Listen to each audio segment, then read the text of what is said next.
message for my people. Nick Dad, baby. We the new label. Yeah. Come on. Yeah. Come on, son. Now this the black sheep sticking it to him. I need a crib like I'm Gatsby. I need it. In hand, just understand my pockets that deep. Yes, with what's nothing good, to everybody? prove. Welcome back to Veterans Minimum, the number one sports betting vibe on the planet. I'm your host, Nick Dais. At Nick Dais 10 is where you can find me. All things Veterans Minimum are at Veterans Minimum. Shout out to the YouTube channel, youtube.com/Veterans Minimum. Subscribe, rate, review, comment. Tell us we look good. Tell us we look handsome. Tell us that anytime touchdown might be our new slogan, because we've been crushing anytime touchdowns. Thank you all for the support. Like I said, every single time, the best endorsement is you guys. Post that you're listening. Tag us that you're listening. It goes a long way in growing the show. Week 2, George. Week 2. We're back. I'm hyped. We got the game on. I could see it at the corner of my eye. Saquon just took a carry, and a flag came in, of course, because why And would the toxic pick yeah. of the week is being very toxic right it's now. looking good. And you know what? Someone asked me about the description of these picks. It's just for brand association. It's kind of like if you listen to the show, you'll understand it. And I just want to do a quick little recap of where we're at in the standings, and then also what each of them mean. And I know if you're new to the show, you'll understand what we mean. And if you're old to the show, we're just going to reiterate this really quick. So Ursulita, it's the ugliest pick on the slate. And boy, have they been ugly. 0-2 is Ursulita, both times on the Panthers. I got to just say, bro, the Panthers, I think in the last 2 years, or what would it be, 20 games? Mm-hmm. 19 games because they played 17 last year. I think I'm like 2-14 picking them. Like, it's just the sharps. Yeah, and the sharps are on the Panthers. The pros are on the Panthers. And then I made this rule last year, bro. If your offense sucks balls, I don't care how many points you're catching, because the moment they went down 7-0 in both games, it was just you knew it a was wrap. over. It was a wrap. They just couldn't move the ball. They benched their quarterback. We'll get into that a little bit later. But Ursulita, 0-2 on the year. In this economy is 2-1. In this economy, we gave out 2 in this economy this week. They went 1-1 in the Cowboys and the Bengals. And then last week, I forgot which one it was. But 2-1 there. Ariana, I think the hottest woman. Adriana, yeah. Come on now. Yeah. Ariana. Right. Yeah. Ariana Grande? Great girl. But not Adriana Lima. Yeah, nah, she's not. So Adriana Lima, in my humble opinion, I think is the hottest woman to ever grace this earth. In her prime, she was 96, 97 MJ, 2012 LeBron James. What else? 2016 Steph Curry. You get what I'm saying. The toxic one is the one you want to stay away from. Mm-hmm. Even though she's hot and she's pretty, there's a lot of baggers. There's a lot of shit you got to worry about. Stay away. Right now, the game is still going on, but we said the Eagles -6.5 was the toxic one of the week. And then we have Trust Me, Trust Lamb. That moved to 2-0 with the Jets last week. And then the week before was the Colts +2.5. Saquon Barkley just scored another touchdown, baby. Fantasy Live. owners are very happy. We're here. It's Monday. It's Monday. The game is going on. Saquon just scored another touchdown. Offensive player of the year. He's probably going to become the favorite now. 4th touchdown of the year. Tua is out. That's going to hurt Tyreek a little bit, or a lot of bit. And then McCaffrey's probably going to be out until week 8. I know I'm jumping all over the place, but I'm excited. I'm excited for this one. It's George, a good look. How was your weekend, bro? Because I know I've just been yapping for the first couple of minutes. No, you're good. I like the recap so that people can know that, like, how proficient you are at betting. And it appears that we're headed on the right track this season. A 60% season for Nick Dais will, I guess, make you what? A millionaire in about 2 to 3 years if we keep on this pace? Yeah, it should be. Yeah. Maybe one way or another. I will say though, there's a couple of these, right? That like, so the toxic one, I didn't bet them. I'll be honest, but it's one of those where I wouldn't bet the team that I think is toxic. You know what I'm saying? And yeah. it's a reverse jinx situation, and I have that same type of thing happening with me and my Saints. Which but we'll cover eventually. it's more so I'm worried about. It's just a fishy line. Remember Cardinals plus 6.5. That was the one that I said I rather play the dog than play the favorite. I kind of feel the same way about this Monday Night Football game. By the way, it just got overturned, and Jalen Hurts just ran in a touchdown. So we'll try again maybe next year when it comes to Offensive Player of the Year. Damn. Yeah, that one hurt. That one hurt. You can't go a game without scoring. I want to start the show off by doing a little giving. Whoa. Gift time, gift time. Nick's about to give George a gift. We have a gift inbound. Boom. Let's see what this is. Be Dulce. Hot honey. I actually just got a smoker this weekend. You asked me what I did this weekend. I got a smoker. And I made pork belly today. And I used hot honey on the pork belly. So when I get home, I got pork belly burnt ends. Does this have like a lid here? Oh, I could do a little. Yeah, do that. Sticky fingers. What's better than that? Look at you go now. Oh, what a mess. What a mess. Relax, man. Okay. Thoughts. Give your honest thoughts, and then I'll tell you all about it. Okay. The heat's starting to sink in a little bit, but it's not like smacking me in the face. But I like it. It's like a peppery type heat. It's not like a liquidy. It's you can taste the pepper flakes, so that's really good. I've had a lot of hot honey. That's really good. It says enjoy with pizza, chicken wings, and this would be amazing. But bro, somebody said ice cream. Ice cream would be bananas. It would be. What have you used? Are you a honey fan? Truthfully, no. But I'm a fan of this one because this is one of my best friend's companies. He just started this. My buddy Dominic. He's been on the show. Shout once out to before. Dom. Dom is one of the realest friends I have, one of my best friends on the planet. I know him, George, I believe 20 years. Mm-hmm. We met back in the 6th grade, and we've been really good friends ever since. And as we gotten older, we've become even better friends. And shout out to Dom. Be Dulce Hot Honey. This is not a paid ad. This is just supporting your friends. If you guys want to go and check it out, one of the good brothers out there, one of the good dudes, and he's starting this little venture. And it also slaps, dude. It's really, really good, man. It is. I'll be honest. I don't know about having it on ice cream, but I put it on some pizza. I put it on a salad. If you're a chicken and waffles Sensation. type of guy, this is what you'd want to put on that. This is really good. Yeah. I want to know how long it took him to like come up with the recipe, Hey, man. That should always listen, I'll tell you. Takes a lot of time. I'll tell you this, bro. I'll tell you this. He's the friend that I've referenced many times that back in like 2018, 2019, it was 2019. I was working the coffee truck with my dad, and he came to the coffee truck, and the coffee truck was pumping. We had a line halfway up the block, making good money. This is around the time when the show split up. Remember, I used to do this show with 5 other people. Right. Well, it was 5 of us total. And then over the years, shit happened, life happened. I wasn't always the best person to work with at the time. I was going through my own shit. Long story short, everything that transpired, he comes up to me and he goes, hey, man, the show broke up. Why are you still doing this? Why are you doing the pod? You should just work the coffee truck. And I was just like, hey, man, do I ask you for money? Do I owe you money? Is me doing this thing like taken away from you in any way? And he was like, no. I was like, yo, let me be, bro. I don't bother nobody. Right. Let me just keep doing my thing. I say all that because I'm petty and I remember everything. Mm-hmm. That same friend, though, when I moved to Vegas, 2 nights before I left, remember, August 16th, I signed the contract to come out here. And couple days before I left, him and I went to get beers, and we were just talking about everything. And he's like, yo, man, how you doing? Like financially, are you good? I was like, bro, we just had Josh's bachelor party in fucking Scottsdale that I'll be paying forever. I was like, I got no money. I'm going to be fucking living like I'm back in college for a couple weeks. Right. Until invoices start getting paid and cleared and all that. That same dude that told me, yo, why are you doing this? Venmo'd me a significant amount of money and was like, yo, bro, I know you're going out there for good purposes. You're going out there to work. I know you're not a piece of shit. I know that you're going there with good intentions. Get this to me in a year.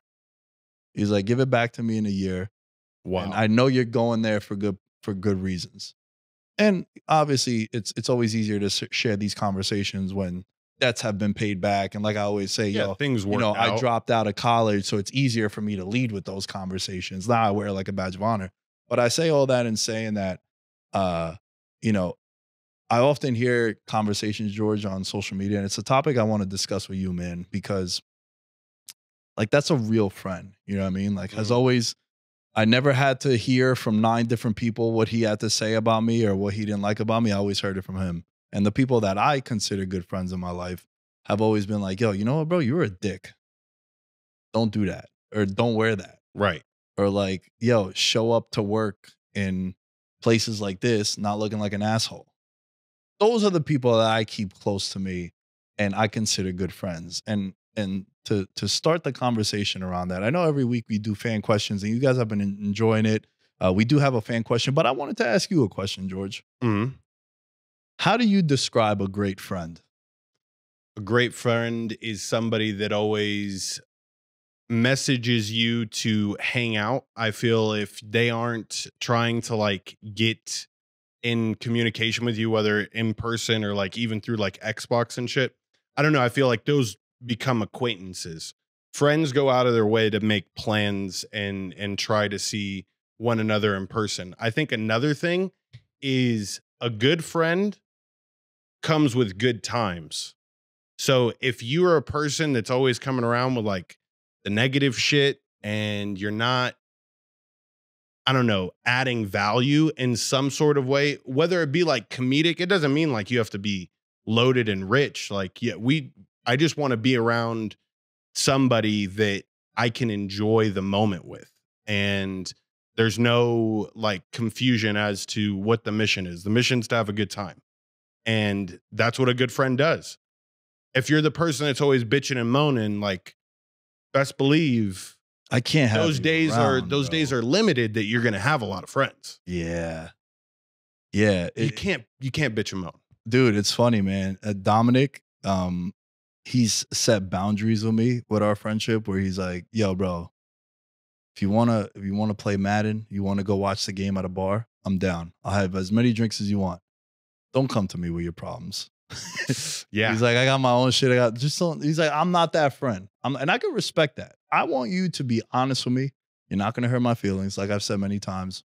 The people that talk the most shit to me were my parents growing up, and to this day. Tough love, develop thick skin.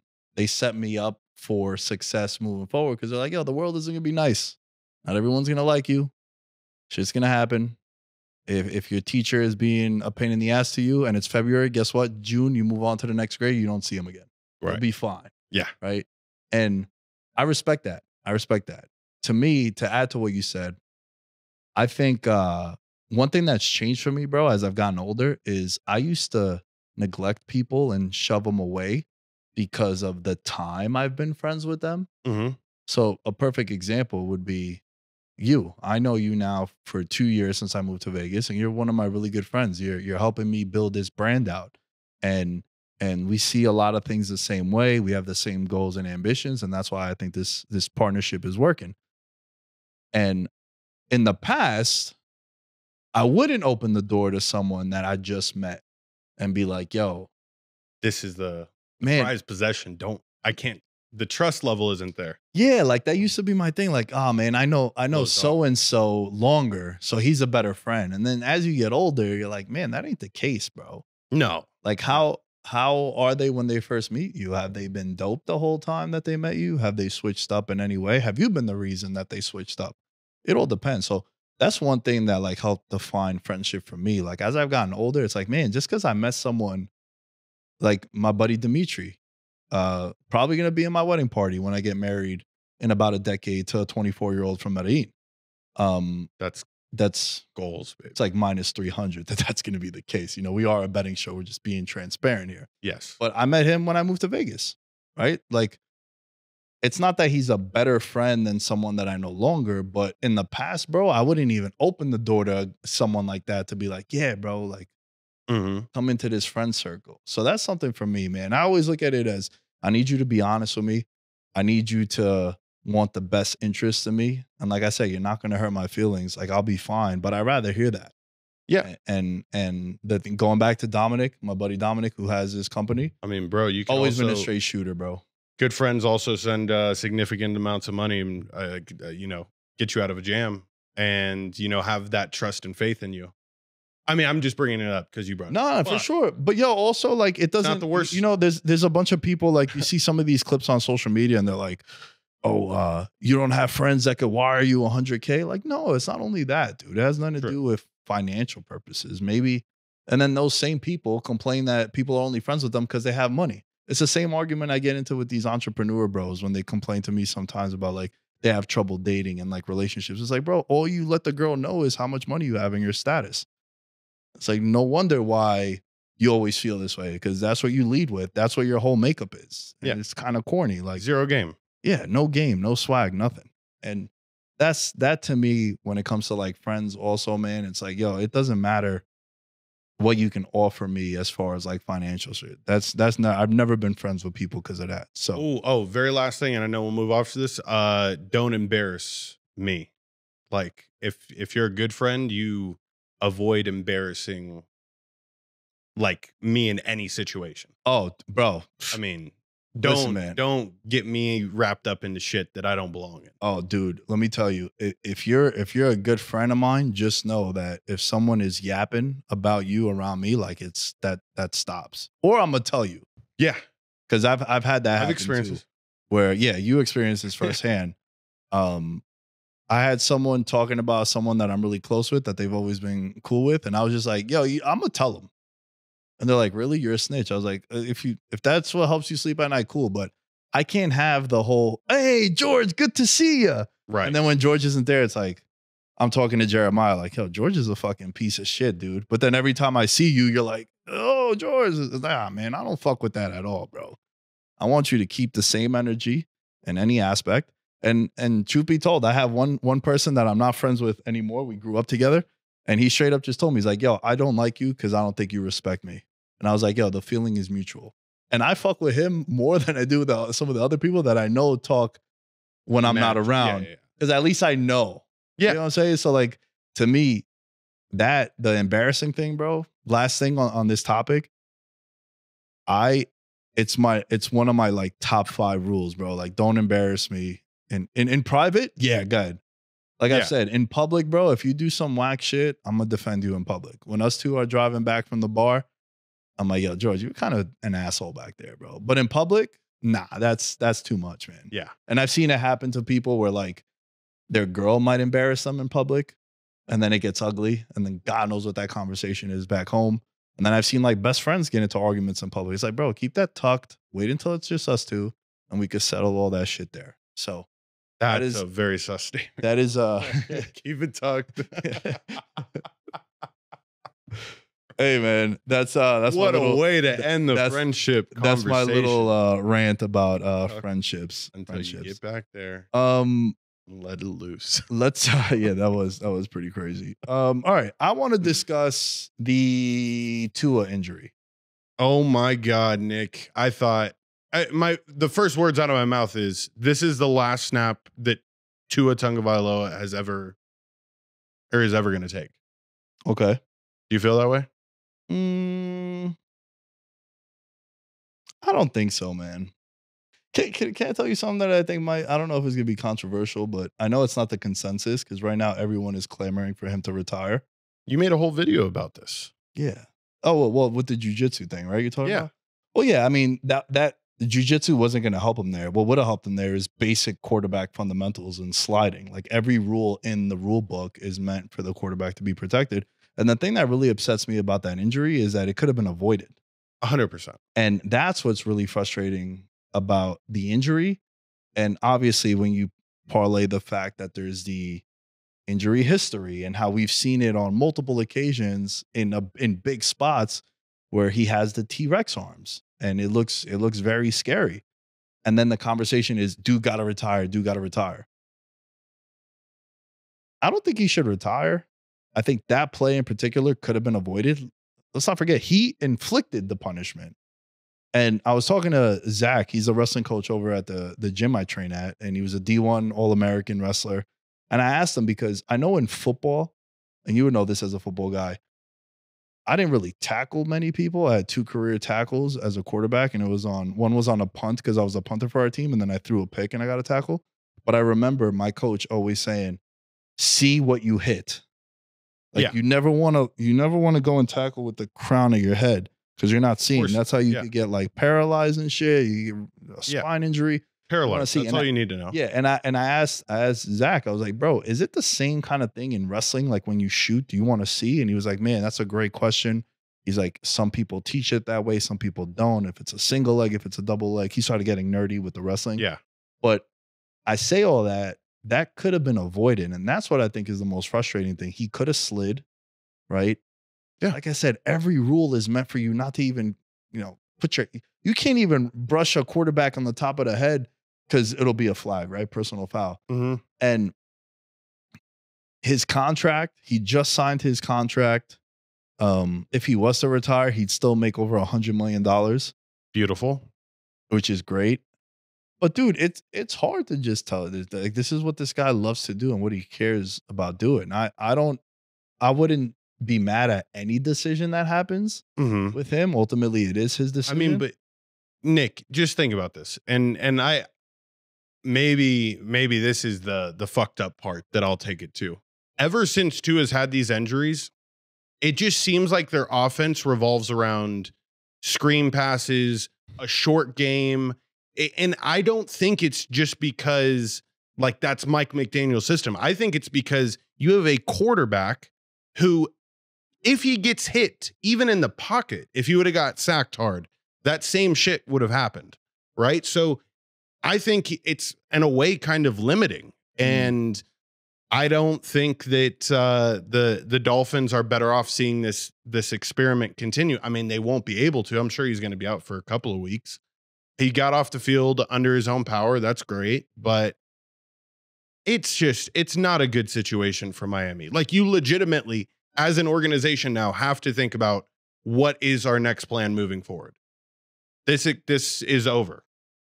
After this year, you need a backup. You need a high draft pick. You're probably not going to get one. Who do you give away to get a high pick? They have assets. But just to keep it on the Tua thing, if he does play, why not put Tua through a scientific protocol like you've never seen before? Let's have Tua play football until he's 50 years old. Every week, we shoot him up with the best drugs. We get like an exoskeleton on him, and we just study his brain as he continues to run himself into the ground.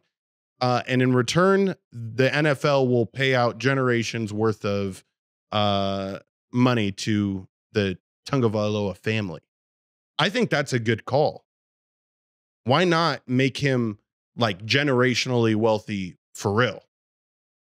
He gets like a 5% share of the annual gross revenue of the NFL.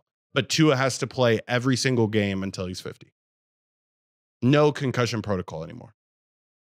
Would you be a fan of that? I mean, you're into fighting. You see people getting knocked out all the time.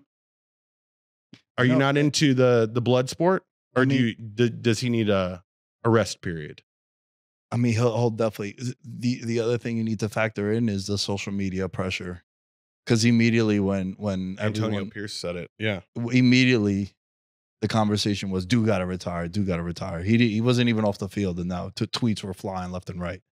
What I wanted to say before, and I kind of went off on a tangent, but to bring it back to the same path I wanted to start this conversation, is it weird that I'm kind of immune to it because I see it all the time? Like, I see guys sparring at the gym. I watch UFC and Bellator and PFL. I watch all these fighting leagues. I go to amateur fights. I go to pro fights on the regional scene where dudes just get flatlined in front of me. And I'm like, yeah, brother, yeah. Fight doesn't go to distance, baby. Plus 105 cashes, right? Like, the amount of times when people I'm watching fights with every weekend, the group from the gym, and they'll be like, yo, what'd you bet on? I was like, I hope someone gets brutally finished inside a minute and a half, so under. So to me, I'm kind of immune to it. And I know it's weird because like the whole concussion stuff, it's It's on the forefront, right? We've seen all these tragic stories with concussions and CTE, and there was the movie and all that. I just think it's hard, bro, you're in a really weird spot if you're Tua, if you're McDaniel, if you're the Dolphins, if you're the NFL, because if you do put this guy out there and he gets hurt again, it's going to be even more backlash because how dare you put him out there? You saw how many times he's been concussed and all these hits that he's taken, and you have the pressure of that. And are you going to fold to it? I don't know. I don't know what the right answer is. For me personally, I feel as if whatever he decides to do, ultimately, it's if he knows that these are the repercussions if you continue playing and he's cool with that, bro, I can't knock you, man. Like, how many times, I'm a big fan of the fight game. How many times are guys still fighting and they have no business fighting left? Like Tony Ferguson, he should have retired 5 fights ago. Yeah. But now he's just accumulating a lot of damage and brain cells and whatnot. And I'd be a hypocrite of saying this guy should retire when I see dudes get head kicked and spinning fucking roundhouse and I'm cheering for it. You know, like, you don't think those guys are concussed? But at the same time, they also are on a limited timeline after X amount of knockouts. You know, it's not like every time that they get knocked out. It's not like that's the end result every single fight. So this is just a rare moment and they just keep stacking up and he has a long history of it. I mean, it just at a certain point in time, what's the point of bringing him out? He makes the team worse. Like I literally am going to stand on this. He somewhat was MVP candidate last year, but it's just because, bro, you have Tyreek Hill. You have the best player on the Dolphins to carry you to it. So, but I also think that the offense was made for him to flourish. Like, these are his strengths, and we're protecting him too. Nick, your strengths are bubble screens. Like, I mean, I'm going to be extremely critical of you. If your entire offensive repertoire is fucking RPO, you're an average quarterback. Like, you need to show me depth. And yeah, sure. Is he good at throwing a deep crosser on a one-on-one route? I'll give him props to that. But when your entire ideology is quick handoff, screen pass, I don't know. I can't fall in love with you. Yeah, he's a very polarizing figure, man. That's why I always said him and Dak Prescott are such polarizing figures, because I feel like they're both the same kind of quarterback in a weird way. As far as what they bring to the table, as far as what they do for their team, they're good enough to get you double-digit wins, to get you a playoff appearance, get you a division. Remember, it came down to week 18 for Miami and Buffalo. The winner of that wins the division. So they're good enough, but then their ceiling is capped. And then in Tua's case, you have all the injury stuff that you got to worry about. Yeah. And last year they protected him, bro. They had that dude in fucking bubble wrap, like quick to Waddle, quick to Mostert and Achane, and obviously Tyreek Hill. It was all fast stuff. And his contract, right? 167.2 million of it is guaranteed, but most of the guarantees are not absolutes. If it was decided by a third party that, you can't play no more, and he was to retire, he would get 80% of that contract. So roughly about 120 million he would still get. Nice.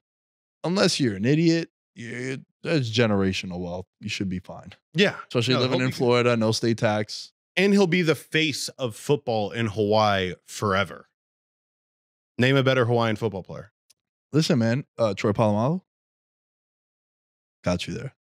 Come on. Of course. Come on. I didn't know if he was from the island or not. I'm not sure either, but he was the first Hawaiian I thought of. I'm gonna hold on. While you continue, I have to see if you looked that up. If Troy was actually. But dude, last thing on this, man, he won't be the first one to step away because of injury in their athletic prime. Let's not forget my boy Andrew Luck. Andrew Luck stepped away because dude was getting sacked. He was born in Garden Grove, California. Let's go. Tua is the best Hawaiian football player you have ever seen, and his career is over. This is a tragic day. That's funny. But yo, Andrew Luck, man. Andrew Luck retired early because he just kept having surgery after surgery after surgery, and he retired at a young age. And then it was because of injuries, man. And it's sad. It's a rough dude. It's a rough fucking sport.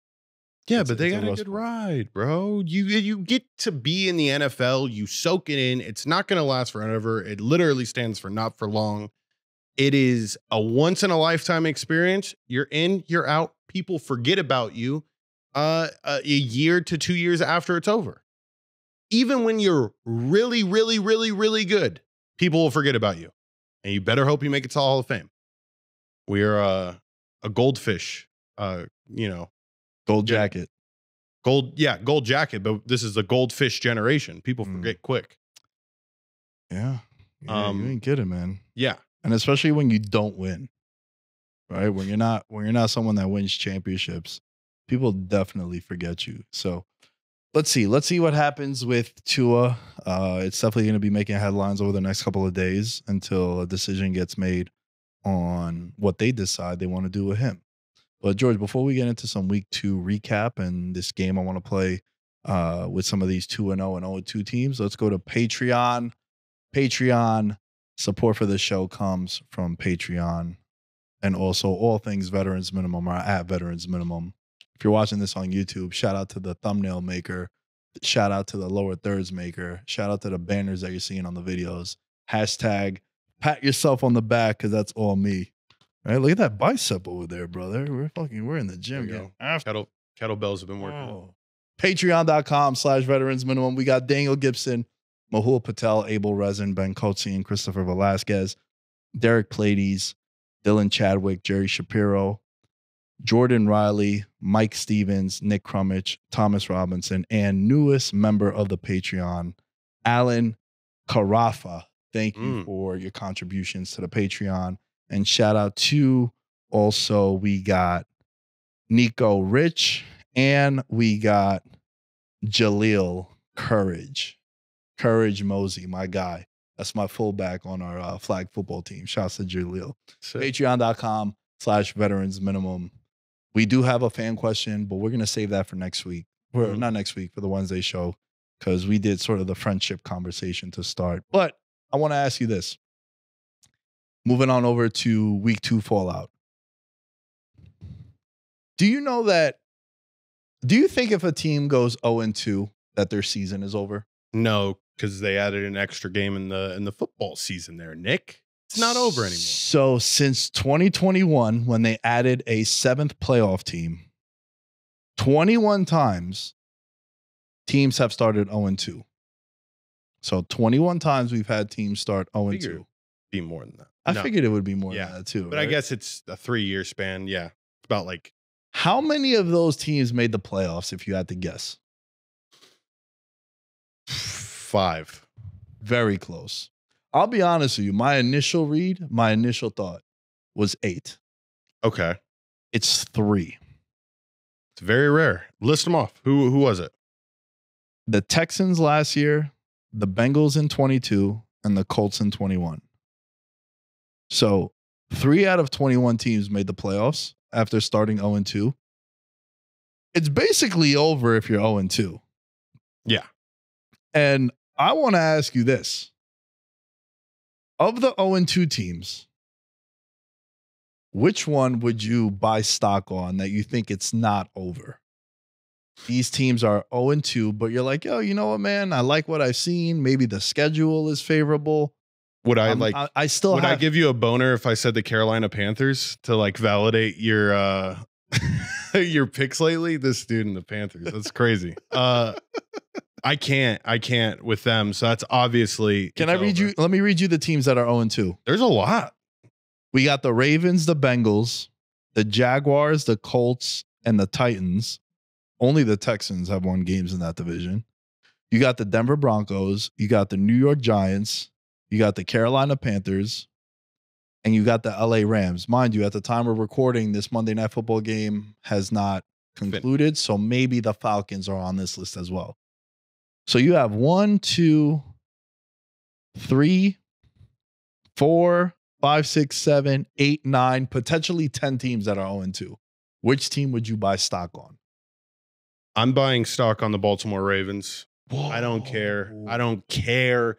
The king gets going in the later half of the year, and they need to figure out that, we got to keep him like somewhat reserved, and they got to find that balance between running it with Lamar and feeding Derrick Henry. He's a big back.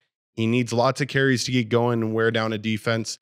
The mesh is going to happen, bro. Like I feel like Lamar Jackson, out of any quarterback, especially in a running offense, it just seems like a different cast of characters behind him each and every year.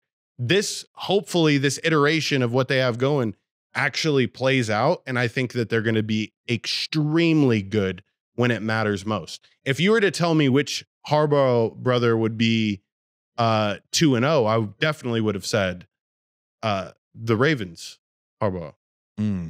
God, bro, I always forget the name. I know Jim's with the Chargers. Yeah, John Harbaugh. Yeah, fuck, mess that one up. I was pulling up the schedule for the Ravens. It's definitely going to be difficult. I mean, they played extremely well last year. They have a first place schedule. You guys called me crazy. I won't forget it. And I was crazy about the Panther take, but I'm saying when it comes to the Ravens, I did say plus 200 them to miss the playoffs. I loved it. It was one of my favorite to miss the playoffs. Remember, since the start of this new iteration of NFL playoff teams, you have 14, 7-7 on each side. There's at least 6 new teams that make the playoffs. And they checked a lot of the boxes, man. They lost. I think that's going to go down, bro. That game and the Packers beating the Cowboys, I think for the Cowboys and the Ravens, ironically enough, they're playing each other this week.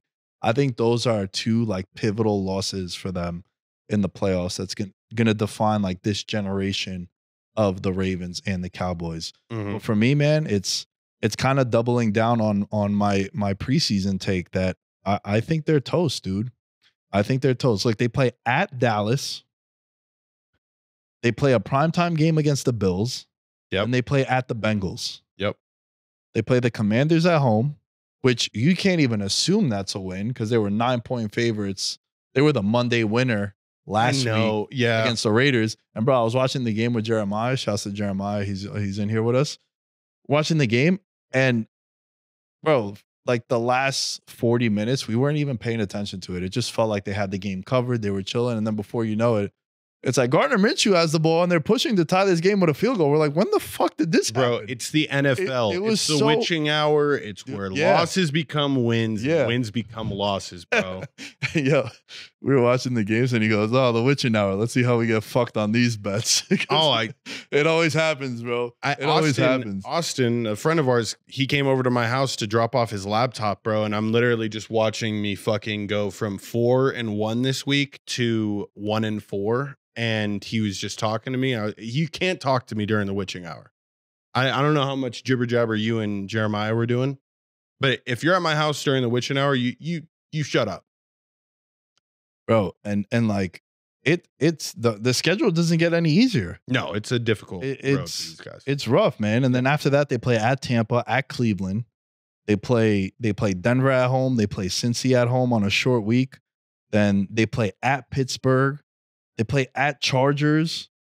They play Philly still. Then they have their bye in week 14. Then they play at the Giants. They'll win that game. But like, bro, look, man, and this is the first time that they're 0-2 since 2015. They've never made the playoffs after starting 0-2. And it's wild because football is such an interesting game, man. There's no game on this planet like football because we're looking at the Ravens at 0-2 and we're saying the sky is falling, where the Kansas City Chiefs are 2-0. And if 2 plays don't go their way, they're probably 0-2. Yeah. If Isaiah Likely is wearing a size 11 shoe as opposed to, I don't know, I'm just making this up, a 12, then they go on to win that game. The Baltimore is potentially. And then you have the 4th and 16 call in the Bengals and Chiefs game that leads to a first down, and then they go and they kick the field goal and they beat them. So Kansas City, they're 2-0, and you're like, 3-peat, incoming, we're back. But 2 plays don't go their way, they're 0-2. So there's no game like football, man. when they say that it's a game of small mistakes and inches, it's literally that. Because like the guy's foot was on the line. Yeah. And you really had to like squint and be like, yo, is that crazy? So I think to You go think back it's to over? the You think it's over, Ravens, though? yeah, man. To the Ravens, I think so. What did I tell you they needed? They need a real alpha wide receiver. I like Zay Flowers. Zay Flowers is dope, but I don't think your number one receiver could be that build and that size. I think they need a guy like Bateman to step up to be a number one. You need an alpha, a Mike Evans, a DK Metcalf. Yeah. Shit, man. I was watching that game and I was like, yo, you know who would be dope for them? Devontae Adams. How about Michael Thomas? And I know he's misunderstood and he's been fucking MIA. I told you I kept him in a keepers league like an idiot. him and Antonio I need to Brown. pay out. Him and Antonio Brown. But AB played longer and he had a better career statistically. But weirdest career I've ever seen a wide receiver have, Michael Thomas. Like, dude was the perfect player, no complaints, nothing. Got paid, hell broke loose. Yeah. It was just chaotic, man. And of course, he's had some injuries too, and that's been an issue. But for me, bro, it's the Baltimore Ravens at 0-2. I think that there's a lot of concerns, and you saw it yesterday, bro. Like, dude, Spillane and Crosby.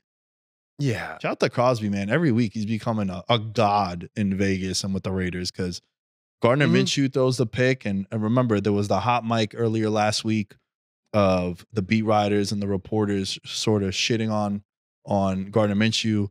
He looks terrible in the first a couple of drives, and he throws the interception, and Crosby just gets in his face, and he's kind of being like, yo, bro, we got your back. Don't worry. Fucking keep your head in the game. Let's go. Let's wake up. Yeah. Right, game started 30 minutes ago. Let's get it together. And then, dude, all he did was like, where's Bowers? Bang, bang, bang. Yeah. And where's Devontae? Because they caught 20 passes combined. Yeah. No, they And- went crazy. Yeah. It's definitely going to be the Raiders' identity because it's definitely not running the ball. I think eventually they will find some sort of brand in that run game, but And yo, bro, listen, what I say on the preview show, one of the reasons why I didn't like Baltimore, they got 3 new starters on the offensive line. That's a lot.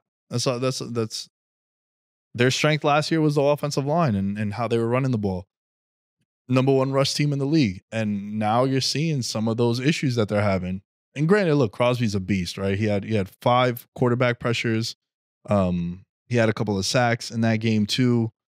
2 sacks, 4 tackles for loss. Like, yeah, he's a defensive player of the year candidate. for sure, He's- there's only so much you can do. yeah. So I know I was long-winded there, man, but I think the Ravens are a team that I'm really, really concerned about. And it's sort of just doubling down on the tick I had in the preseason. Is there any 2-0 teams that you're surprised about that they're, 2 games ahead of most now? 2-0. Who are the 2-0 teams? Yo, Let's- am I crazy to say Kansas City? I just made the I mean, case that it's- they're 2 plays away from being 0-2, and we're like, They were close. Super Bowl, there's never been a 3. Like, literally everything we're saying pro Kansas City right now would be the complete 180. So we'd be saying the same things, but it'd be in a negative context as opposed to a positive if those plays just go against them. Yeah. And yo, look, man, you can argue all you want. That was a pass interference. Yeah. So it was the right call. It just sucks that it got made there. And But the play was lost beforehand, and I can't believe you chose the Ravens. We do have to talk about the Bengals going 0-2 and them being in this predicament as well. The Bengals would have won that game had they scored on that drive where Jamar Chase gets the personal foul getting into the ref's face. That's your fault, Cincinnati, for not signing this man and making him feel that comfort. When you have underlying issues that you've been thinking about, and then the referee starts getting on your shit and you feel like nobody's got your back, which it really did feel that way, by the way. Like, it felt like Jamar, obviously he was getting out of hand, but I feel like it went over the top, and they definitely didn't feel like they had his back, in my opinion. So yeah, 0-2 for them. Do they make the playoffs? I think the Ravens have a better chance than the Bengals do. I would disagree, and I'll tell you why. Okay. They play Washington at home, and then they play at Carolina. We could revisit this conversation in 2 weeks because Baltimore plays Dallas and Buffalo. Might be looking at 0-4 potentially. Wow. I mean, bro, it's tough games, right? They're playing at Dallas this week, and then they play Buffalo in a primetime game. I believe it's either Sunday or Monday night. But there's a certain pedigree that comes behind the Ravens that is, we lost that game. It was a shitty look for us. We're going to come out here and we're going to like dog walk. Well, that's what we thought last week. That's what they were all of last year, bro. They weren't just doing it to shitty teams. Remember, they beat the shit out of the Lions. Do you also, think it's just a classic trap game for them. I don't know if that could be a trap game when you lose, bro. The trap game, I think, happens when you're winning. The trap game happens when... Well, you prepare all year for the... So that's you why... prepare all offseason for the Chiefs. Then the next week you got the Raiders, but you know you have a tough slate of games after them. I'm going to start overlooking the Raiders. I don't know, man, because they lost. They had extra time to prepare. I think the trap game happens when you've won. So like Dallas and the Saints was a good example. And we even said it on the show. If the Cowboys would have lost the week before, or the Saints would have lost the week before coming into that game, I'd feel different, right? So the Cowboys won by double digits in week 1. Obviously, the Saints slapped the Panthers around. Now they're both on a win going into that game, but that was a classic. Watch out for Dallas. They should have been the toxic one because it historically it checks the boxes. But I was throwing a little caveat out there and saying, well, you know what? The Saints also won big too. So maybe it's a comeback to earth for them. And then as we move into that game, Cowboys and Saints, bro, if you're Jerry Jones, if you're Cowboys fans, you're like, the last 2 times I paid a shitload of money to go to these games at home.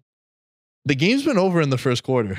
Remember, It was the playoff game against the Packers, and then it was the Saints game earlier this week. And man, it's that team, when they fall apart, it looks like no one fucks with one another. It looks like, yo, Lamb, get the hell out of my face. Dak don't want to talk to them. It just look body language guy. I know you're a big body language guy. It does not look good when it gets bad for Dallas. And it's just a fucking avalanche when it does. I think it's more so CeeDee Lamb not being there during training camp is definitely not getting the Cowboys DBs prepared for how to guard anybody. And I think that's where the frustration comes from a lot of the times in NFL teams, just because there is such a separation. There's very few times in an NFL facility where it's like defensive players mixing with the offensive players. And when your side of the ball is just not getting it done, dude, that, starts to rub off on people. The Packers torched the Cowboys last year in the playoffs. The Saints torched the Cowboys early on in the season here. And it's just giving the offense the feeling of, it doesn't matter, bro, if we put together drives. Because the one thing I will say, the Cowboys, although the Saints were scoring touchdowns, the Cowboys had 3 scoring drives to start the game. Sure, they're field goals, but you have to look at that as a victory in the NFL. When you're coming away with points on a drive, that's a win. Now, when your defense sucks and it just so happens that the Cowboys defense is unable to do anything when Micah Parsons can't get any pressure. I don't think it's like overreaction time for the Cowboys. But yeah, the Saints are putting me in a predicament, Nick. I don't know. I've been shitting on them all year long, and they're playing really well. Do I continue to do that so they can keep playing well, or do I hop on the bandwagon? I'm conflicted, bro. I think you gotta enjoy the ride, bro. Okay. All right. I'm done hating the Saints. Yeah, you gotta. I'm done. We're good. Yeah. And they're playing this week. They're playing Philly, who Philly just officially lost that game, by the way. They lost to the Falcons 22-21 as it went final over there. Primetime Kirk. In 5 first half drives, the Saints faced 3 third downs. And all you heard about was Dallas's pass rush and Dallas's defense. And the Saints figured it out. The Saints who via PFF had a bottom 5 offensive line coming into the year. And if the Cowboys have this elite pass rush with the, Lawrence and Parsons, they showed up, man. And they came to ball. And Kamara, what is it, 2018 again? Kamara went crazy. No. Just He's so wildly. consistent. The Cowboys too. He Like historically, Bro, he's just amazing. what was it? 6 touchdowns on Christmas a couple of years ago? Yeah. Same situation. Yeah, he had 4 touchdowns from scrimmage. He's the 5th player in the Super Bowl era to have multiple 150 plus scrimmage yards and 4 plus scrimmage touchdowns. With Dallas, I think it goes back to what we've always been saying about them, man. They're just until proven otherwise, you got to expect to be let down. And who knows? Maybe, Yeah. maybe 2 months from now, the Saints are what we thought they were going to be last year. We were a year early. We really were. we said 13-4. We said top seed. Man, you could have got an even better number on that shit this year. Because I remember I was looking at it. I was like, it was 50-1. Last year was 30-1 to have the best record in the NFL. This year was 50-1. But yeah, George and I were just a year early on the Saints. And Derek Carr, bro. Derek Carr. Yeah. I mean, there's very little bad to say about this team. Like they whooped the shit out of the Panthers. They whooped the shit out of the Cowboys. If we score 40 points again, I mean, should I make the bet? Should I like say if the Saints win the Super Bowl, I get a tattoo of it? Are you that big of a Saints fan? I'm just down to do it. I need to find something that I can do either if the Saints win or if they don't win that the people can track. Like what make me feel what I'm gonna do if Barkley wins Offensive Player of the Year, which again he had yet another game of over 100 scrimmage yards. I'm gonna wear an Eagles Barkley jersey. I've never worn an Eagles jersey before, so it'll be the first time that I would do that. That's wild. It's a 30-1 ticket. So okay, I'm thinking that about would be that'd be very intriguing. Yeah, that'd be intriguing. Yo, check this out though. Ready? Yeah. The Saints put up points on the first 15 drives of the 2024 season. That's that Clint Kubiak, brother. That's the one piece to the puzzle that we were missing. Pete Carmichael last year was so incompetent, but yet the offense still had a relative identity of, all right, we got to just get the ball to Alvin Kamara and we'll be fine. Clint Kubiak starting to, catch Derek Carr at a time where he's hitting his big plays. Rashid Shaheed is one of the biggest fantasy steals. Like if you were able to get him in the first, or he's probably like a round 5 guy. If you were able to snag him up, you are loving life right now. Keep playing him because the Saints they're good. They're good at throwing the ball deep too. It's not just Shaheed. Chris Olave made a catch this past weekend where he stopped on a dime, jumped straight up in the air 10 feet, caught the pass, got rammed from behind, AO, and still made the play. Like it's a good team, and you've convinced me. I'm going along for the ride. I'm superstitious, so if I was hating on them and they were good, maybe I keep hating on them. You gotta enjoy it, man. You gotta enjoy it, and you know who else has to enjoy it? What the Minnesota Vikings are doing. We talked about shocking 2-0 teams. That's it. That's a big win against the Niners. Niners go on the road. They're a 5.5 point favorite. Shouts to Wayne. Wayne said that the Vikings. I'm never not win. listening to Wayne again. That was good. Yeah, because shouts to Wayne, man. He comes on the show and he says some outrageous shit, and every time we're like, nah, bro, you're bugging. And then PJ Washington had 29. The next game he said that. And then the Vikings end up winning. So shouts to Wayne, the creator, man. Always fun when he comes on the show.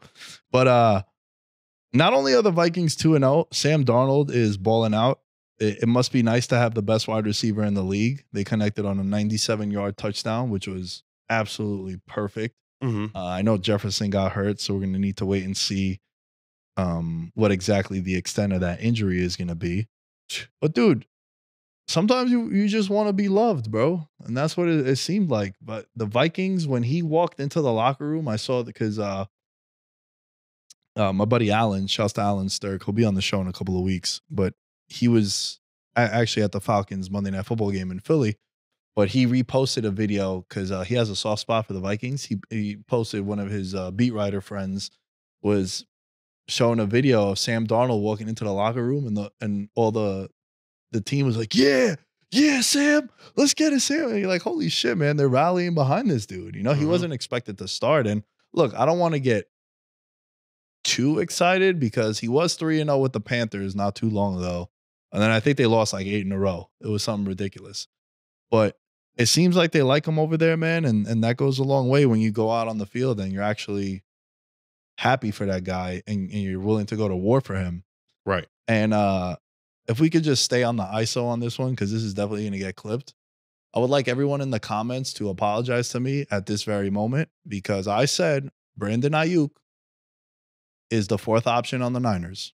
And I got told I didn't know football. I got told I don't know what I'm talking about. How expensive are microphones? They should be more expensive because he doesn't know what he's talking about. And Ayuk, once again, quiet performance, 4 catches for 43 yards.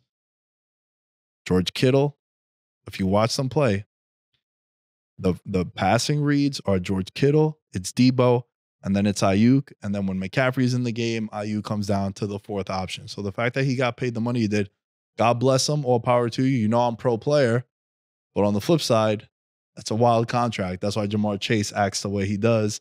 And that's why a lot of players act the way he does. We had that little skit that was really funny that we were doing about, yo, this photo of Brandon Ayuk is the reason why I'm not playing. Right. Because that's ridiculous. And look, man, he's just not performing. And now when you do get paid, there's pressure and there's expectations. It's cool when you're the first round pick and you're the fourth option and you're kind of just like chilling.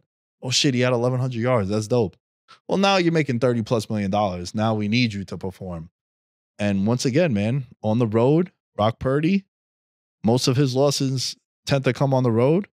And they did finish with 399 yards of total offense, but only 17 points to show for it. And they turned it over on downs, 2 for 10 on third downs. And I think McCaffrey and Debo just got hurt, right? McCaffrey's already hurt. Debo just got hurt. This could be a rough year for the Niners, man, with these injuries, because you know how valuable those guys are to them. Yeah, and it's in the NFL, you had to just time it just right. I mean, you got to remember the 49ers make it to the Super Bowl. They have this long season. They were already in the Super Bowl, a very unhealthy team, and you're still battling those ailments. It's not like they just go away. It is a very long season. They kept this one close, which shows me a couple of things. Like this team has the capability of winning any ball game if they have the ball last. And I think that's definitely right where they want to be. I don't think it's necessarily an overreaction time for Niners fans, but it's definitely a wake up call that like, hey, the Vikings circled this matchup and said, hey, we're going to be home dogs, which by the way, home dogs this year have been crushing it. Like the big favorites have been screwing people, and you know the Vikings were in a spot last week where we should have paid them a little more respect, dude. Should have paid them more respect. The 97-yard touchdown, absolutely insane. I mean, there's very few times where you kind of stop whatever you're doing to dial in on a highlight, because how do you guard him? There was 2 guys on him. Like this is like a literal nightmare for a defensive coordinator where you're like, we finally did exactly what we're supposed to, and you got torched. Awesome. To your point, NFL underdogs of 6 or more points are now 8-0 against the spread through 2 weeks. They're also covering by 9.5 points per game. And you've had some big underdogs just win outright. Dude, I think Raiders. 40% of circa Survivor is alive. Oh yeah. Like people been getting crushed, bro. Because you had the Bengals lost week 1, they were minus 400. And then you had the Ravens as a minus 400 favorite lose. You had the Lions lost as a minus 300 favorite. You're welcome for that pick, by the way. Yeah. Your Bucks, man. Your Bucks. Hey, shout out to Baker, bro. Baker Mayfield truther. That's your lower third. It's the beard. That's it's the one that been pops for the up for you, longest bro. time, man. It's just I know that this man just needs a ham sandwich and an opportunity. That Baker's simple. Get the football in his hands and good things will happen. And bro, get the football to your playmakers. Godwin must be 2021 again. He had 7 for 117 and a touchdown. Baker's another one, bro. He's in a situation where the guys play for him. Mike Evans said he's the best teammate ever. Yeah. And that they play hard for him. And look, this is a team where I think that division is going to be fun, bro.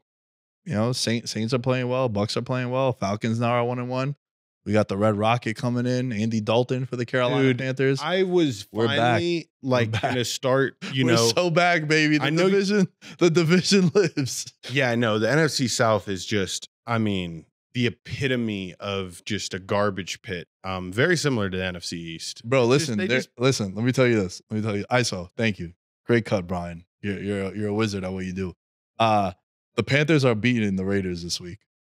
I'm not gonna put them in Ursulita or anything, but Andy Dalton, yo, the Raiders just beat the Ravens. They're feeling good. They're feeling great, and in comes this team that has given. They're like minus 60 in point differential already.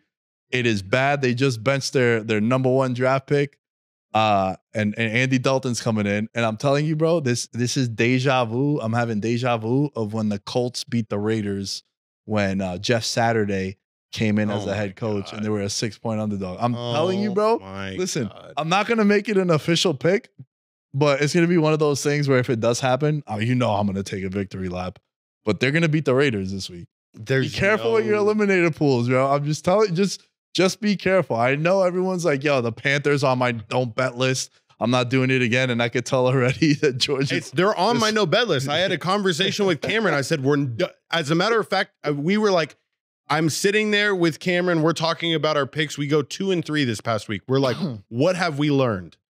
And we both agreed we will bet against the Carolina Panthers every week the rest of the season, as long as they're not 6-point or more dogs, which this week I haven't looked at the line. I'm going to check it. I figure it's going to be closer than people would think. Are the Raiders a touchdown favorite against the Panthers? If they are, I agree with you. Take them with the points. Not many times do you see a starting quarterback get pulled and the odds improve for the team. Oh my God. Did that happen? That lets you know everything you need to know about Bryce Young, bro. Wow. It is really bad. They are touchdown favorites. Remember what I said on the preview show, right?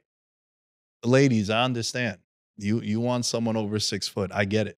It's coming from a 5'10" white dude. I get it. I wouldn't want my franchise quarterback to be my size. Rec league on Sundays, 20-yard outs. I could throw them all over the place. But I don't want my franchise quarterback to be shorter than me, because there's some people that I'm friends with that went to Alabama and they know him. They're like, bro, you're taller than him. That's crazy. Yeah. I don't want my franchise quarterback being under 6 foot. So when ladies on the internet say I want a man that's over 6 foot, I get it. I'm with you. I get it. When it comes to my quarterback, I want him over 6 foot. And the line changed, bro. The line changed. And that tells you all that you need to know. Usually when the backup quarterback comes in, the line changes like drastically. You saw it happen with the Packers game. Like the look ahead when they were playing the Colts, they were 6-point favorites. Mm-hmm. This is prior to Jordan Love getting hurt. Jordan Love gets hurt. They're 3-point underdogs. They went outright on Sunday with Malik Willis, who we once saw, I think, throw 8 times in a game. Yeah. Like it just tells you everything you need to know. So look, man, I would just be careful with the Panthers and Raiders game this week. That's all I'm saying. Give me another team, either 0-2 or 2-0, that surprises you. 0-2. Can I give you an 0-2 that upsets me and surprises me? Hit me with them. How is it not the Jaguars?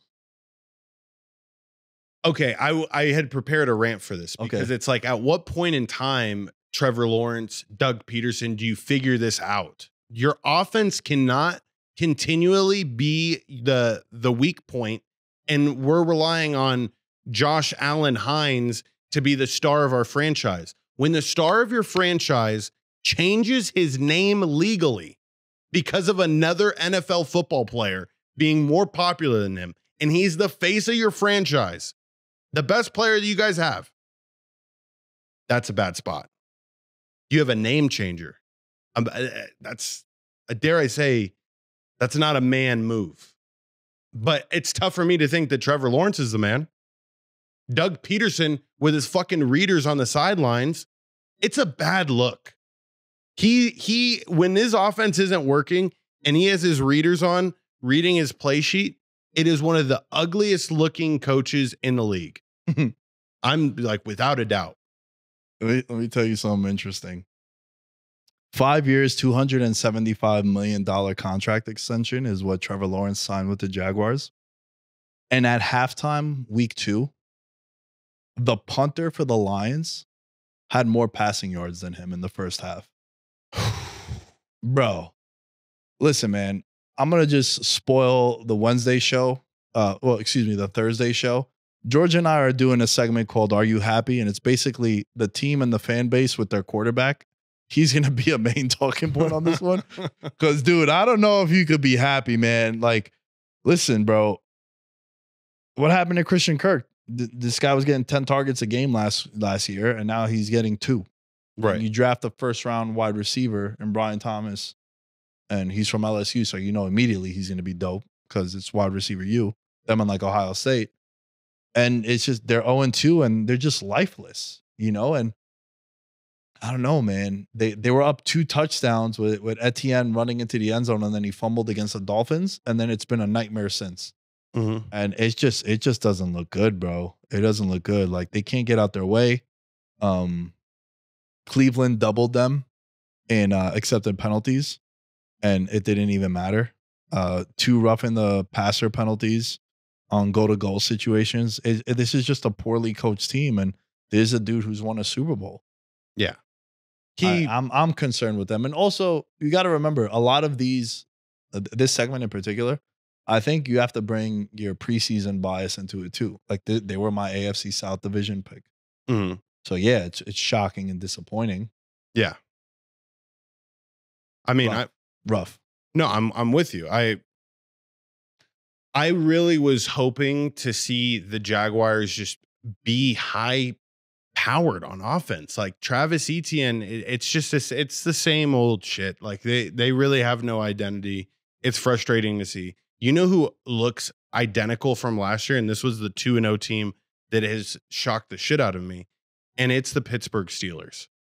The offense is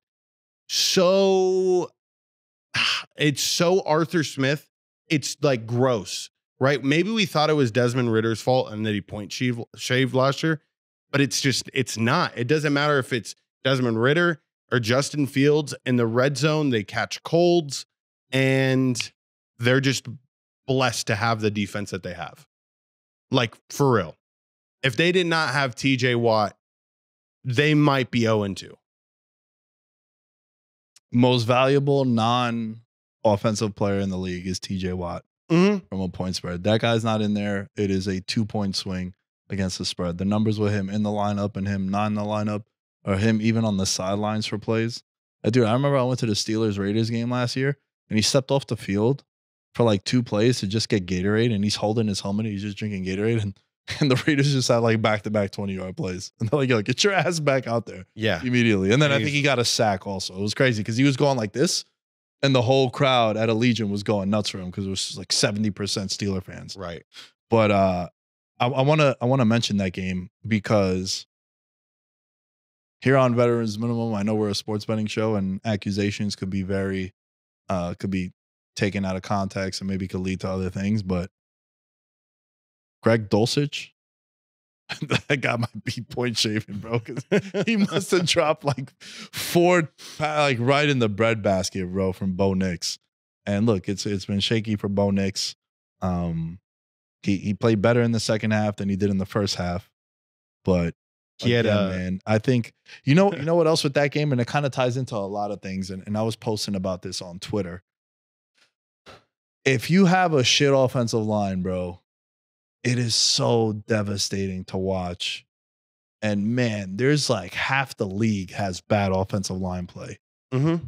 You look at, and I know it's funny to say, but you look at Daniel Jones and the Giants, shit O-line. You look at Trevor Lawrence.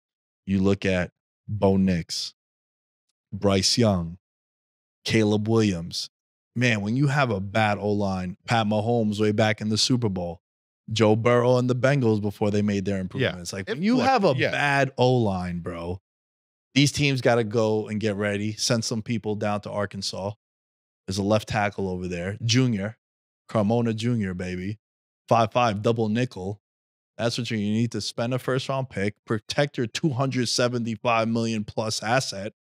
You get the big boy from Arkansas, and we get shit popping. You know what I'm saying? Friend of the podcast. But dude, when you have a shit offensive line, bro, it's rough. It's impossible to watch. Yeah, and even the Ravens, dude. The Ravens too. Like, here's the one thing bad. I will say, Nick, and it's an epidemic in the NFL, because when you watch college football on a Saturday and you watch good offensive lines and the way they can manipulate the defense, and mind you, this is college, but you see offensive line play at a high level and you're like, wow, these offenses, no wonder they score 45 fucking points a game. They can do whatever they want up front. Then when you go to the NFL, this is the epidemic I'm talking about. The discrepancy between the best pass rushers and the best tackles, guards, centers in the league, it's like this, Nick, and it's not even close. Pass rushers are here. They are so much better than the offensive line.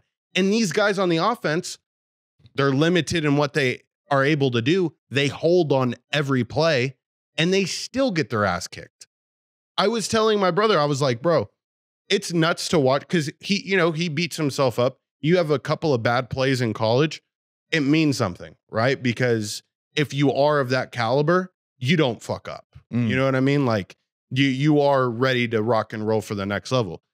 But I'm like, Junior, I watched 50 snaps this weekend in the NFL where it didn't even look like there was a left tackle on the field. TJ Watt sprints up the field, ducks under his shoulder, and he's at the quarterback. What are you going to, like, in the NFL, the discrepancy is crazy. Thank God the Steelers have a great franchise in the sense that they wanted to be tough. They wanted to build the steel curtain year in and year out, and it's proven to help them. I mean, that's the only somewhat identity that the Steelers have. They're 2-0 because Justin Fields is fast. And the one thing I wanted to cover from this game, did you see Russell Wilson got the petty game ball? Yeah, because you were hot about this. The Broncos were, they did Russ dirty, so he gets the petty game ball. If I was a quarterback and I did not play and I got a game ball and it was called the petty game ball because that was my old team, I don't know if I could keep that one, bro. Like, I think I might leave that one at the facility. That's like getting a most improved trophy at a banquet. That's a bad look. Yeah, I don't want you to hand me anything like that, like a pity thing, bro. Like I tell the guys when I do jiu-jitsu, because you could tell like when you're rolling with someone, when they kind of let you get into the positions and maybe they'll let you submit them. And like I remember this one time I was rolling with someone with Teddy. Shouts to my guy Teddy. He's a purple belt, and he let me get the sub. And it was the first time I submitted him. I was like, don't do that shit, bro. Don't try to play me. He's like, what? I was like, you let me get that. I can't get excited for that. But then when I did finally submit him, I like walked off the mat. I was like, yeah, I earned that shit. Yeah. But it's kind of the same, though. I feel you. Like, I don't want you to hand me that because you feel bad for me. And that's kind of what this game ball situation was with the Steelers and Russ. And then also Russell Wilson, bro, being inactive in week 1 and wearing the shoulder pads is like peak Russell Wilson, bro. You know when Russell Wilson lost me? And mind you, I defended him. I defended him to be a Hall of Famer. I think Russell Wilson's going to be a Hall of Famer. I think he's one of the 4 best quarterbacks of the 2010s. If you look at the history of the league, you can't define it without Russell Wilson and what he did with Seattle. And I think he was kind of underrated. Then he got paid. He became overrated. And now I think like the disrespect has gotten really crazy with Russ. But you know when he lost me, bro? Do you remember the Sunday Night Football game where he's going through his pre-game ritual and he's simulating himself doing snaps and he's doing the cadence? He's like, jet right rocket, on 3, ready, go. And then he's literally doing the whole thing. And it just looks so fucking cringe and corny, dude.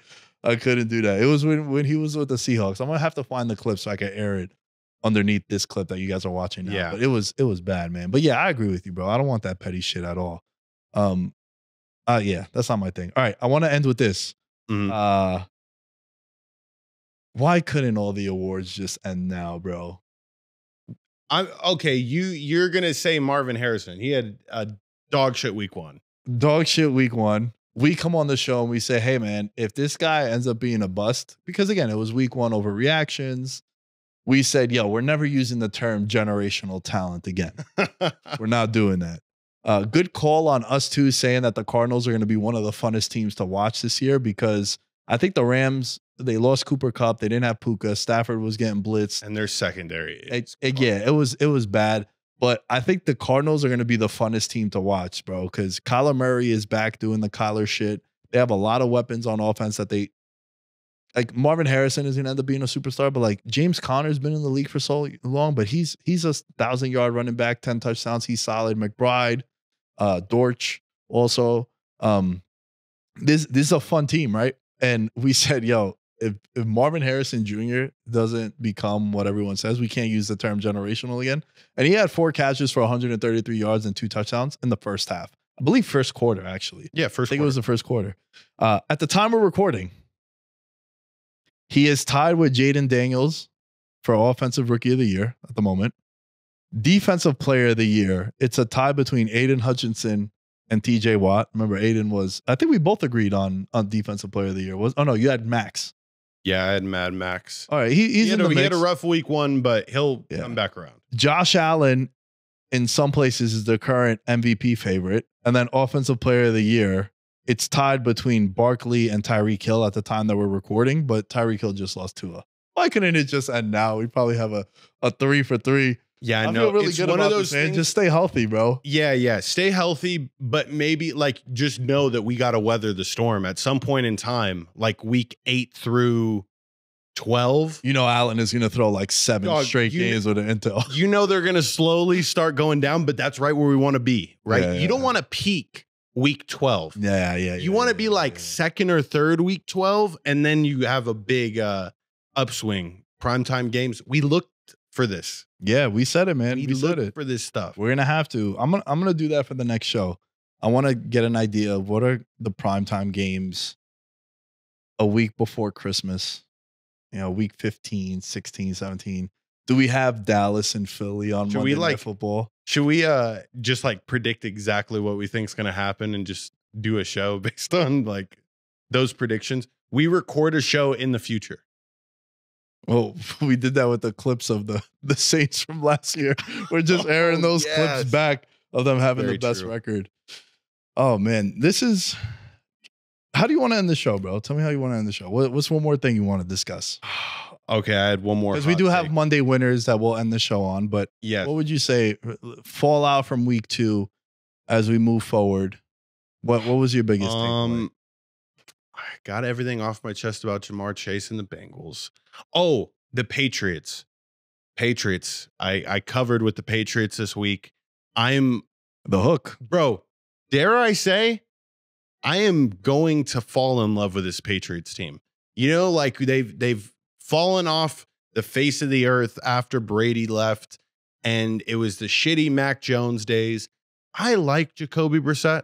Like, I really do. I think if the Patriots are smart, they don't play Drake May at all this year, and Jacoby Brissett leads them to a 8-9 win season. I think they're going to be cover machines.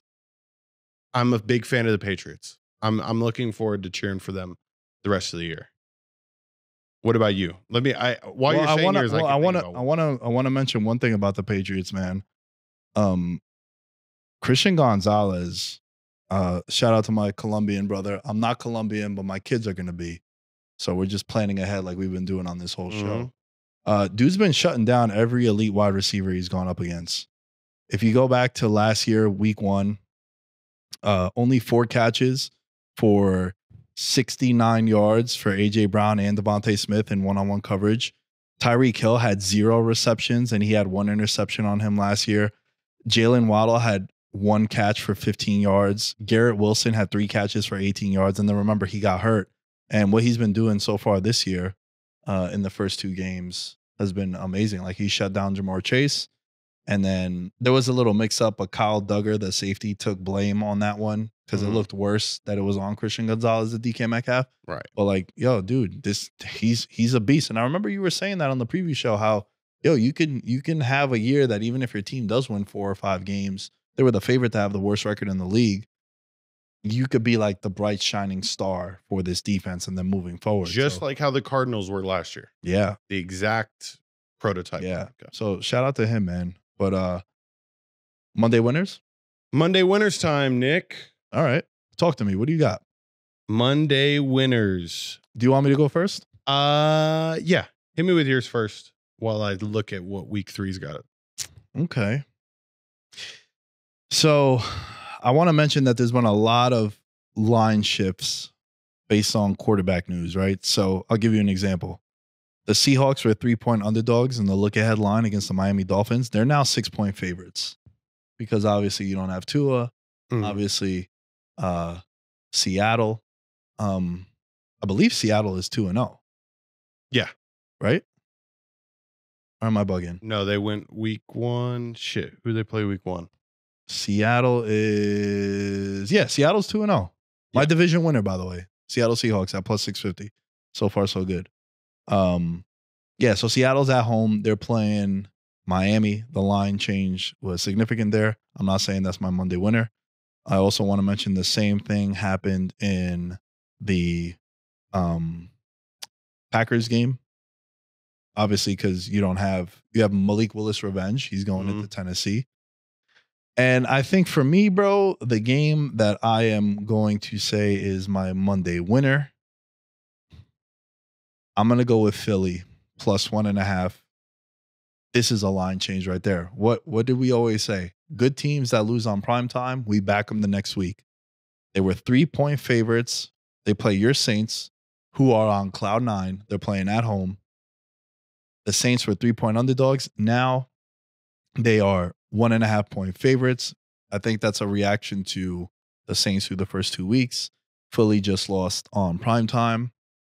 If the Saints win this game, bro, if you're a Cowboys and Eagles fan, I think moving forward, you could say, in the beginning, we were laughing at us losing to them, but they might be really good. Yeah. Right. It was the same thing we said about the Jets. I feel really good about the Jets too. I know we didn't talk too much about them because it was kind of an underwhelming game, but man, Rodgers made 5 or 6 throws in that game where Jet fans have never seen throws like that. Even the touchdown to Brees Hall was absolutely ridiculous. So, but they were an example. They were a team that lost in prime time that we perceived to be a good team. What they do, they went out and covered. And that's how I feel about the Eagles. If you're going to be a Super Bowl contender like we think you are, you're going to go into the Saints and you're going to beat them, hand them their first loss. And that's what I think happens. My Monday winner for week 3 is the Eagles at plus 1.5. I like that. How good was that breakdown? A lot. No, sometimes I get a little horned up, dude. Yeah, no, Just it's saying. Nick's been around the block a little bit here. Being honest, it's not bro. his first Monday winner. Sometimes when I have like a good rant, it makes me feel good inside. No blue chew needed. No blue chew needed. I gotta go against you believing in the Carolina Panthers. Give me the Raiders -5. You think that Max Crosby was good this past week. He's going to be incredible when he's got the 36-year-old Red Rocket struggling for his life back there. The Carolina Panthers, I don't have the numbers in front of me, but them to go 0-17, I'm willing to sprinkle a little bit in on it. I know it's a first-year head coach. At some point in time, they're going to turn it on, but it's become so bad, Nick. And the Cleveland Browns went through this when they went 0-16 that one year. You don't want to be the team that loses to the Panthers. Everybody will remember it. It'll be tragic. That's the recipe for the Raiders to win outright by a lot. That's it. That's it, Nick. That's a Monday winner. Do you want to Not have as a, good as you, can we but- do a friendly wager on that? Yeah. Let's do lunch next Monday before the show. Okay. I don't know. Lunch is usually what, $20? 25, so like 25 I bucks. wanted to go somewhere fancy. I mean, if we just eat Wrestling. here at the Win, it's going to be $60 a person because everything is. I paid $12 for a cold brew. That's expensive as shit, Yeah. dude. And they're like, "Do you want the discount for $1 off?" I was like, "No, I don't want it." Don't. Remember we were talking about being embarrassed? Yeah. Don't do that to me. Yeah. Tell me, do you want the discount? It's $1. Come on, man. It's a slap in the face. All things Veterans Minimum are at Veterans Minimum. Thank you all for the support once again. As always, at Nick Day is 10 as you can find me. All things Veterans Minimum are at Veterans Minimum. Check out the Patreon, patreon.com/veterans minimum. The YouTube channel. I hope you guys are enjoying it. We got some new banners. We got new graphics. We got new lower thirds. Rate, review, comment, thumbs up, subscribe. Tell everyone that you're listening. It's the best endorsement we could get. George, the floor is yours. Where can they find you? At Mr. George Carmona. I have all the shows I work on listed in my Instagram bio. Baker Mayfield is him. And that's put me in a whole nother predicament in the NFC South because my Saints are actually good. So shit. God, man. I've never felt this conflicted before in my life. Please send me DMs as to how to combat this confliction. You know what you got to do when you feel conflicted? What?